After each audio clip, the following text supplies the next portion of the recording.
Hey everyone, welcome. I hope you're doing very well. So, hooded eyes. I got them. You probably do too. For the most part, a lot of people do have hooded eyes. So, how do I apply eyeshadow to my hooded eyes, my aging eyes? I have loose skin. How do I apply eyeshadow and have it look good? Have it look nice? And how are you able to see the eyeshadow on my eyes and it not be covered up by my hood? So today that's what I want to do. I want to show you how I do my outer V. I want to show you how I put on my shimmers. But before I get right into it, my name is Carrie. Please consider subscribing to my channel if you haven't already. Give this video a thumbs up. It will really help my channel. I appreciate it so much. Thank you very much. And for those of you already subscribed, oh, you guys are the best. I have the best subscribers. Thank you all very much for your support. I really appreciate it. I'm going to show you my eyes. If I look at you straight on, you can't see a lot of my lid.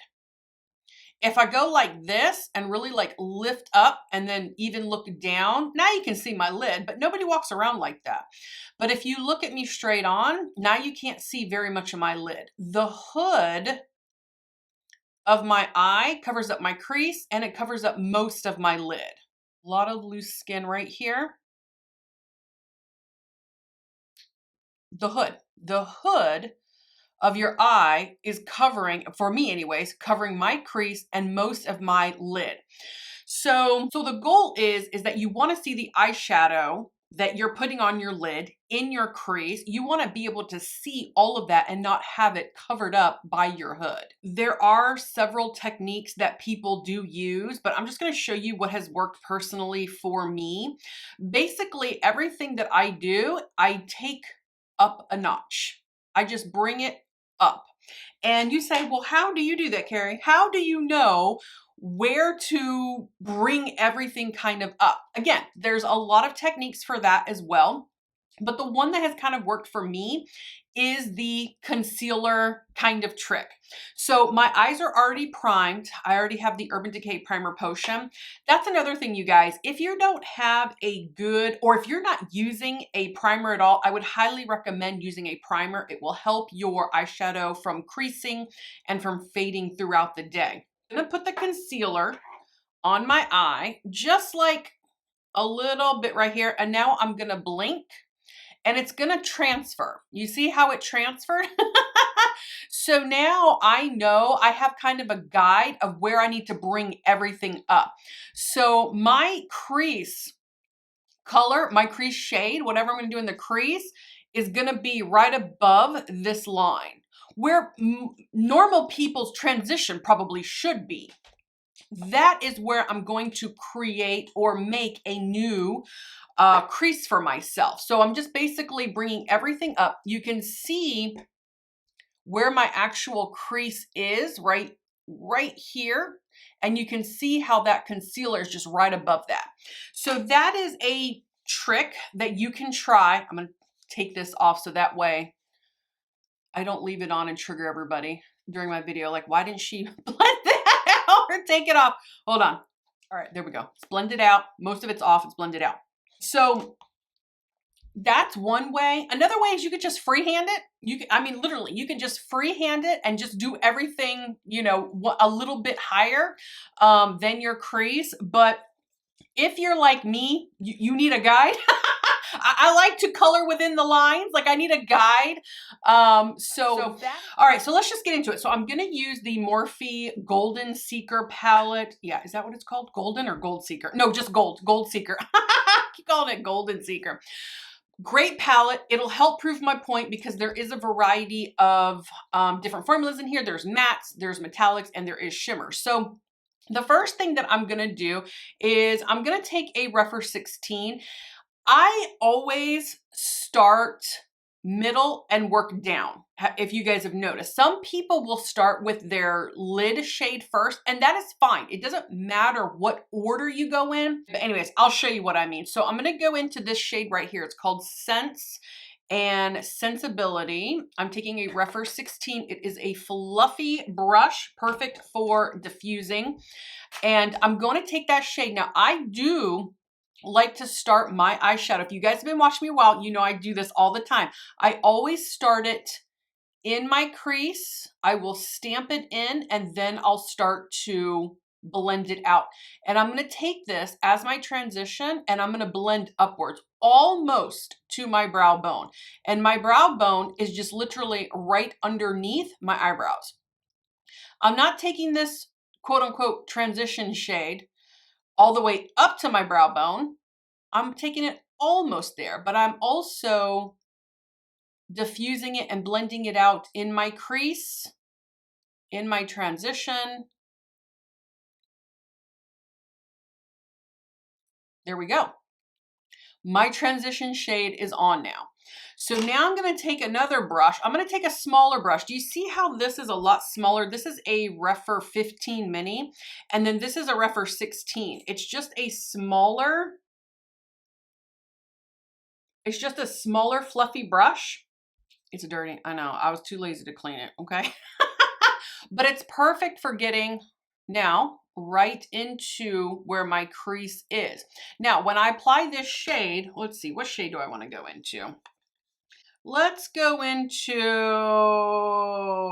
Have Your Cake. When I apply this shade, I'm going to put it in my crease and then I'm going to bring it up a notch. So I'm going to start it in the crease and I'm going to tap it in the crease first because sometimes I don't know the attitude of a pigment.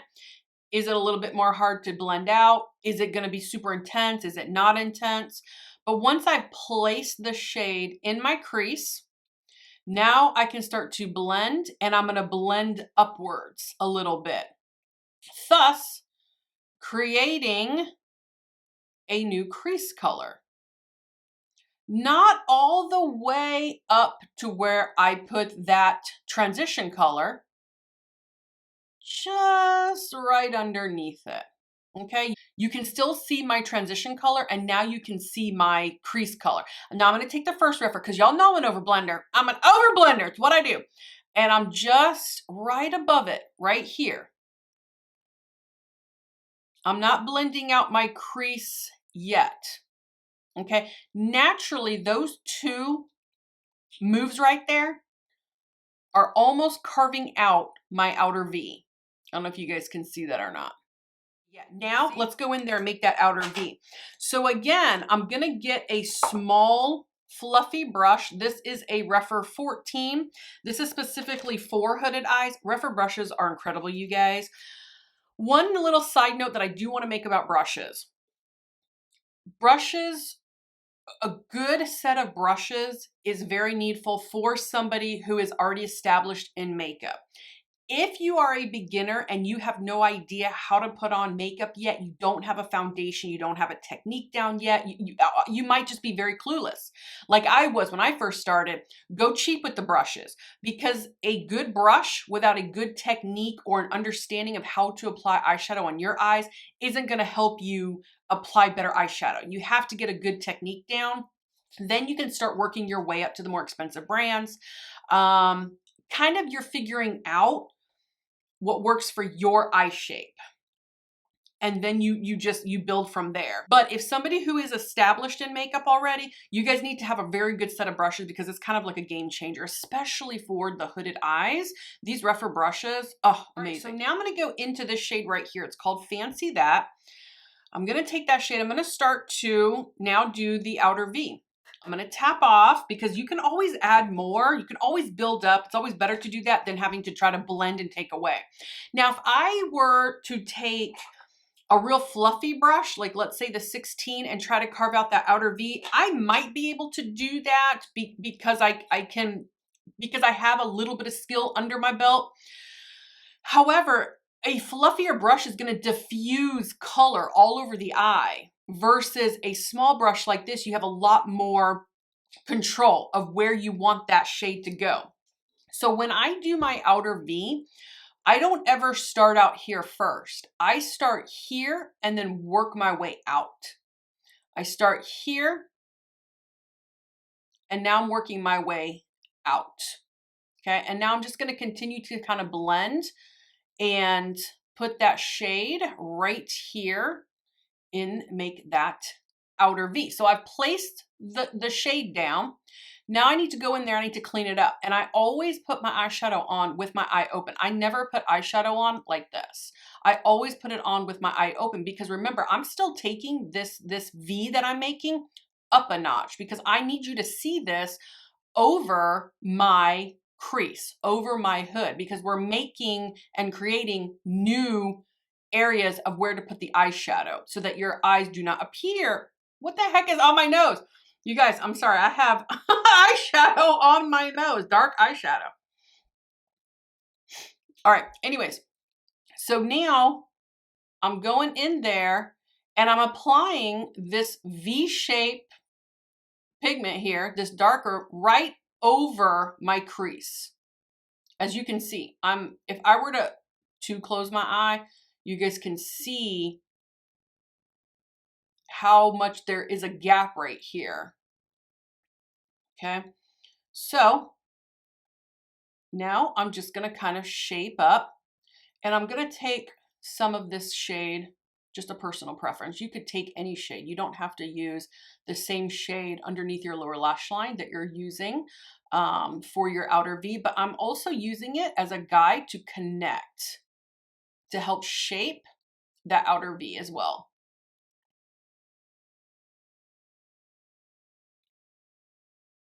Okay. I got a little bit of fallout. Let me clean that up. Okay, so now that my eyeshadow, my outer V is satisfying to me, now what I'm gonna do is I'm gonna go in there, I'm gonna highlight the brow bone. So I'm gonna take this shade right here. I think it's called Creme de la Creme, yeah. And now I'm gonna highlight the brow bone. Let's get some more contrast here. Gosh, this is a great palette, you guys. I don't know, oops, I got it in my eyebrows. I don't know if you guys, if this palette, I'm pretty sure that it's, I don't know if it's limited edition, but if you can get your hands on it, it's good. It's really, really good. All right, so now, sometimes we might lose a little bit of that transition shade, and that is totally fine. I'm gonna go back in with it, and a lot of times I might have to do that. Let's go back in and add a little bit more transition right here. So pretty. This palette is so, so, so pretty. So the eye is pretty much done as far as my mattes go. Now it's time to move on to the shimmers. And I always use a glitter glue. You guys, you have to use a glitter glue. I know that some people don't use the glitter glue, but I am telling you, it is a game changer when you are adding shimmers and you're adding glitters. Probably 99% of the time you guys see me use a glitter glue. I cannot live without it, but I'm going to use AOA Studios Tacky Base. It will help your shimmers be more vibrant. It will help your shimmers from falling on your face throughout the day. It'll help it from fading. It will help it to stick to your eye. All right, so I'm going to just take a little bit on my finger. I mean, seriously, just like the tiniest of dollops. Dollop, that's a fun word to say.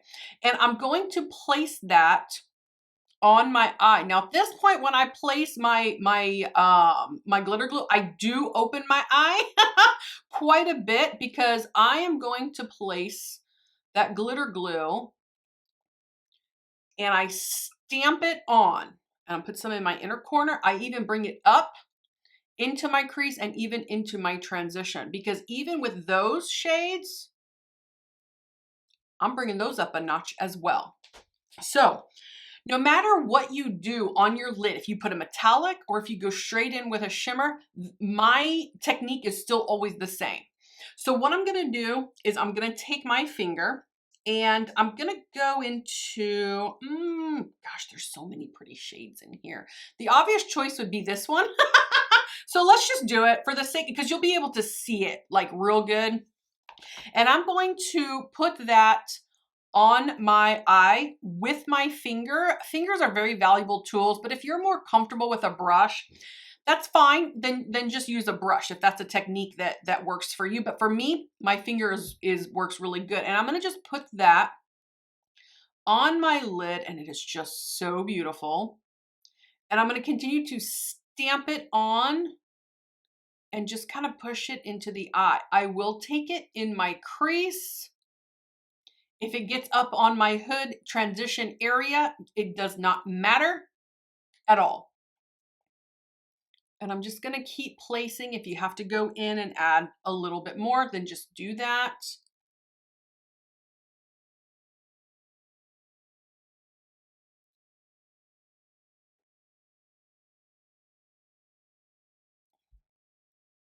Absolutely stunning. It's so, so beautiful. Another little thing with like shimmers and metallics and stuff, if you've messed up your matte shadow somewhere, no one can tell when you add some shimmers and you add some metallics or you add some glitters, because it covers it, it conceals it. So your matte never really has to be that perfect. Okay, so now let's go in with some more razzle dazzle. I am at this point now, when I go in with my inner corner, I generally always use a brush, because my finger, I have used my finger before, but sometimes it's just too big. And so I'm gonna take a Refer 13. It's a real small blending brush. So you can see it's small. How about we go into this shade right here? It's called Guilty Pleasure. I'm gonna take that on my brush. If you find that it's too chunky, tap off. But what I like to do in my inner corner is I like to dab in my inner corner. I don't go in there and start rubbing, because when you do, the shimmer particles will fall. They kind of fly and fluff a little bit, even though you've put glitter glue there. So I'm going to tap. It controls it a lot more. Ooh, God, it's so pretty. Now at this point, now that we've gotten most of the shimmer particles tapped into that inner corner, now I can kind of take it up and over and start diffusing that shimmer shade. And I like to bring it up and over. You guys have seen me do this a million times.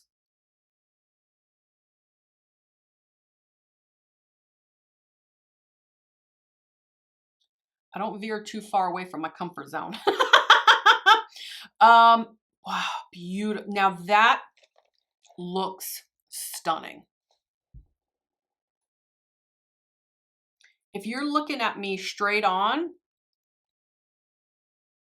now you can see my eye, my whole eyeshadow look. All I did was just bring everything up just a little bit. Now I'm satisfied. I'm satisfied with that eye. I'm satisfied to move on to the tight lining. So I'm going to use my Essence, but first espresso. I'm going to tight line the tops and bottoms. At this point, if you want to add a liquid wing, you know, of course, your mascara, false lashes, you could. But for the sake of simplicity, I'm just going to use or do the tight lining, and then I'll go in with mascara.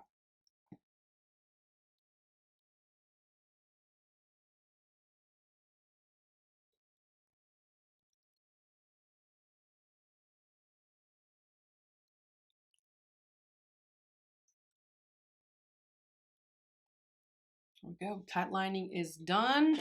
And I think what I'm going to do is I'm going to go in with my It Cosmetics Superhero Lash Mascara. I just opened it not too long ago, like yesterday. There's nothing like a good, fresh mascara.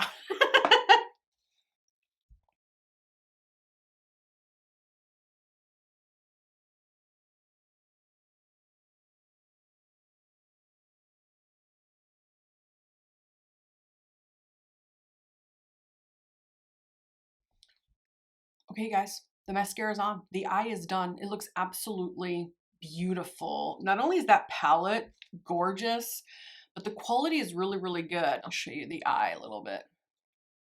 Just the eye look.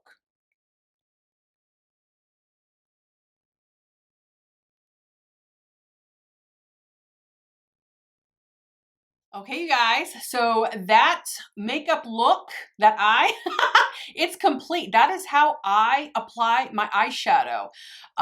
That's how I do my outer V. That is how I do my shimmers. I just literally take everything up a notch in order to make my eye look bigger than it actually is. In order to make my eye look less hooded than it actually is. All you literally have to do is just make new Creases, make a new transition area, and all you're doing is just taking it up just a little bit. And you guys, the biggest takeaway from this, and I know you don't want to hear this, but I'm going to tell you anyways, it's practice. Nobody wants to practice, and I get it. Who wants to practice? Like, you know, when I was working full time, I went to work 5 days a week. So I was putting on makeup 5 days a week. So I had a lot of practice for many years, you know, before I became a stay-at-home mom and then before I started my YouTube channel. I had a lot of practice. And I know, like, my son who's 7 now, like, I make, even though it's summertime, I make him practice his cursive, I make him practice math, I make him practice reading, I make him practice his typing, and I swear he feels like it's like ruining his whole life. So I get it. When somebody just says, hey, there really is no magic formula, truly it's just practice, that it's like, oh God, I really wanted you to tell me something that was going to be like, you know, the fountain of youth or something. But you guys, practice, that's really where it's at. And having some good products, get a good eye primer, get yourself a glitter glue. I'm telling you, glitter glue is going to change a lot. It's gonna change a lot. It's gonna change your makeup game, you know, having this glitter glue. NYX has a really good glitter glue that you do not have to purchase online. I mean, you could if you wanted to, but you could literally just walk into a Walmart, an Ulta, and you can buy NYX glitter glue. Mine I order online through Shop Miss A, and I'll link it below for you. So you guys, I hope that this video was informative. I hope that it made sense to you. I don't want to feel, or I mean, I don't want to be like so jaded in makeup because I've been doing it for so long that I explain it in a way that obviously makes sense to me, but it doesn't make sense to you if you're a beginner. Does that make sense? So please let me know if this video was informative. I hope that it was. And then, you know, let me know, did you try these techniques? Is it working for you, or has it worked for you? So anyways, please subscribe to my channel, and I will see you guys next time. Bye-bye.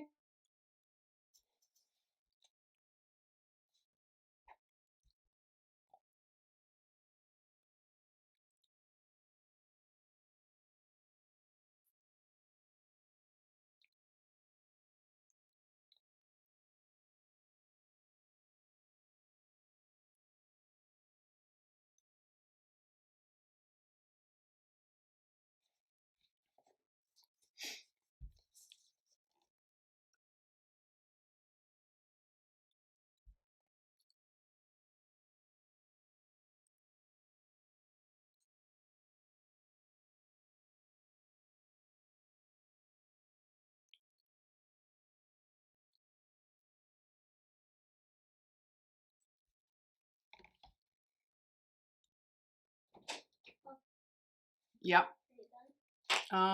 Well,